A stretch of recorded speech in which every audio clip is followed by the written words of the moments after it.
เริ่มกับผมนักเรียนนายร้อยศิลวิทย์โรจนศิลป์ชั้นปีหนึ่งตอนขอไข่สองเลขที่15ครับ 1เอาเตรียมตัวปฏิบัติ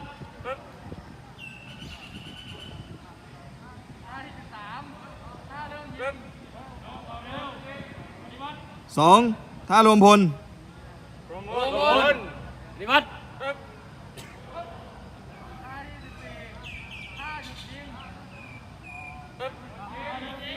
3ถ้าข้าพเจ้าพร้อมท่านพร้อมหรือยัง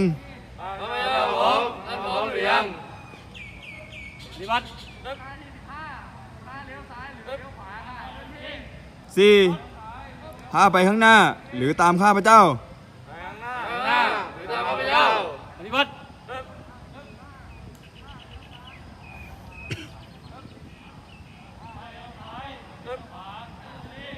5ถ้ามาหาข้าพเจ้าปฏิบัติ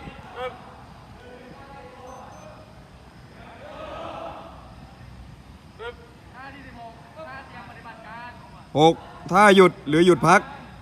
หยุดครับปฏิบัติ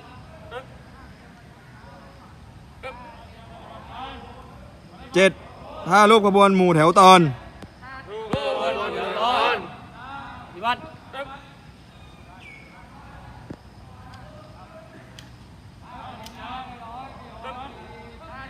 8ถ้ากระจายกำลัง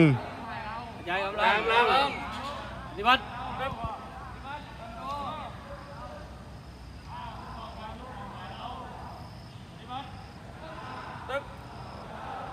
9ถ้าถูกโจมตีทางอากาศ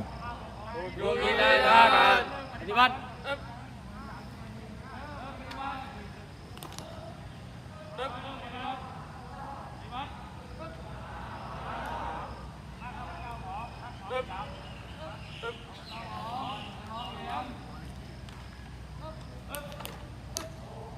10ถ้าข้าพเจ้าไม่เข้าใจ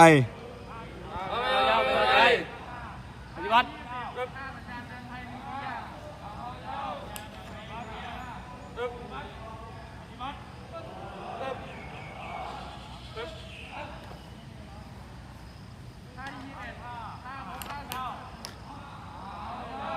11ถ้าไม่เข้าใจคำสั่งจะให้ปฏิบัติอย่างไรไม่เข้าใจคำสั่งจะให้ปฏิบัติอย่างไรปฏิบัติ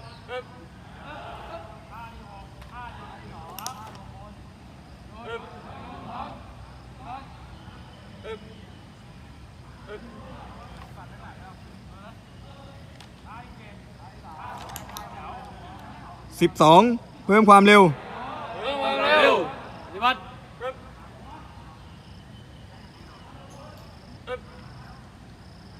13ถ้าเริ่มยิงปฏิบัติ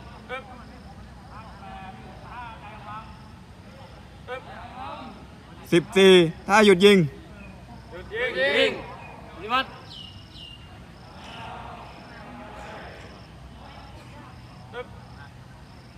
15ถ้าเลี้ยวซ้ายหรือเลี้ยวขวาขณะเคลื่อนที่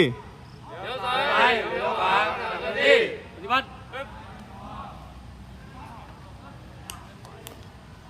เลี้ยวซ้ายเลี้ยวขวา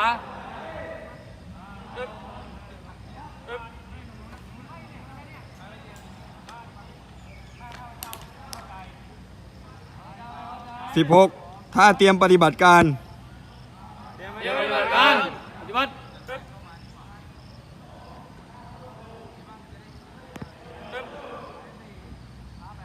17ถ้าติดดาบ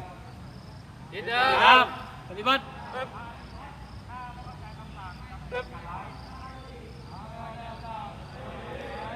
18ถ้าคุ้มครองการลุกของฝ่ายเรา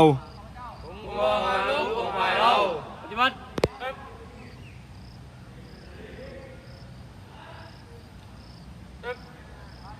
19ถ้าเลิกปฏิบัติ